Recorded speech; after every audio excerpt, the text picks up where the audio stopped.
তুলনায় বাজারে সরবরাহ কম থাকায় ঝালকাঠিতে ঊর্ধ্বমুখী মাছের দাম। সপ্তাহের ব্যবধানে অধিকাংশ মাছে কেজি প্রতি দাম বেড়েছে 20 থেকে 30 টাকা পর্যন্ত। এ নিয়ে আরও জানাতে শহরের বড় বাজার থেকে যুক্ত হচ্ছেন আলামিন তালুকদার। আলামিন, মাছের সরবরাহ কমার কারণ কি বলছেন বিক্রেতারা? ধন্যবাদ। সুমাইয়া, আপনি জানেন যে সমুদ্রে মাছের প্রজনন ও উৎপাদন বৃদ্ধির লক্ষ্যে ৫৮ দিনের যে মাছ ধরার নিষেধাজ্ঞা চলছে, এ কারণে কিন্তু আসলে সামুদ্রিক মাছের সরবরাহ বাজারে একেবারে নেই বললেই চলে। পাশাপাশি অন্যান্য মাছের সরবরাহ কিছুটা কম। এ কারণে আসলে মাছের দাম ঊর্ধ্বমুখী। গেল সপ্তাহের তুলনায় যদি বলি, আপনার ২০ থেকে ৩০ টাকা কেজি প্রতি অধিকাংশ মাছে দাম বেড়েছে। আমি ক্রেতা এবং বিক্রেতাদের সাথে কথা বলেছি। বিক্রেতারা বলছেন আসলে সরবরাহ কমে যাওয়ায় তারা বাড়তি দামে মাছ বিক্রি করতে বাধ্য হচ্ছেন। এর ফলে তারা নিজেরাও কিছুটা সমস্যার সম্মুখীন হচ্ছেন। আর ক্রেতাদের কথা যদি বলি, সাধারণ নিম্ন আয়ের মানুষ যারা, তারা কিন্তু এই বাড়তি দামে মাছ কিনতে হিমশিম খাচ্ছেন। আ রাতে আমি আপনার মাধ্যমে আজকের বাজারে বিক্রি হচ্ছে এমন কিছু মাছের দাম জানাচ্ছি।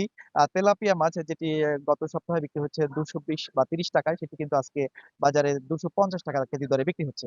পাঙাশ মাছ ১৮০ টাকায় যেটি বিক্রি হয়েছে গত সপ্তাহে, সেটি ২০০ থেকে ২২০ টাকা কেজি দরে আজকের বাজারে বিক্রি হতে দেখা গেছে। রুই মাছের কথা যদি বলি, যেটি ৩০০ টাকায় বিক্রি হয়েছে গত সপ্তাহে, সেটি আজকে ৩২০ থেকে ৩৫০ টাকা কেজি দরে বিক্রি হচ্ছে। কাতল মাছও ৩৫০ থেকে ৪০০ টাকা কেজি দরে আকার ভেদে বিক্রি হচ্ছে। কার্প জাতীয় বিভিন্ন মাছ রয়েছে। সেগুলো ২০০ থেকে ২২০ টাকা কেজি দরে কিনতে পাওয়া যাচ্ছে। গেল সপ্তাহে পোয়া মাছ বিক্রি হয়েছে ২৫০ টাকায়, সেটি কিন্তু আজকের বাজারে বেড়ে গিয়ে ২০০ আ প ৫ মাফ করবেন, গেল সপ্তাহে যে পোয়া মাছ বিক্রি হচ্ছে ৫৫০ টাকায়, সেটিও আজকের বাজারে ৫৫০ টাকায় বিক্রি হতে দেখা গেছে। চাষের কই মাছের কথা যদি বলি, সেটি বিক্রি হচ্ছে ২৫০ টাকায়। শিং মাছ, চাষের শিং মাছ ৩৫০ থেকে ৪০০ টাকা কেজি দরে বিক্রি হচ্ছে। বিভিন্ন প্রজাতির চিংড়ি মাছ রয়েছে। সেগুলো ৩৫০ থেকে শুরু করে ১০০০ বা ১১০০ টাকা কেজি দরে বিক্রি হতে দেখা গেছে।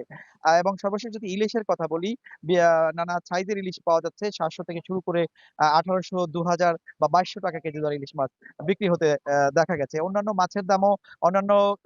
অন্যান্য মাছের দামও গেল সপ্তাহের তুলনায় কিছুটা বাড়তি দামে বিক্রি হচ্ছে। সবচেয়ে আশার খবর হচ্ছে আগামী ১১ তারিখ আপনার মাছের যে নিষেধাজ্ঞা ধরায়, সেটি উঠে যাবে এবং তারপর থেকে কিন্তু মাছের সরবরাহ বাড়বে এবং মাছের দাম কিছুটা কমবে। ঝালকাঠি থেকে আমার কাছে এই ছিল মাছ বাজার পরিস্থিতি সবশেষ রাত্রি। মাছ বাজারের খবর জানাতে যুক্ত ছিলেন আলামিন তালুকদার। দেশের সবচেয়ে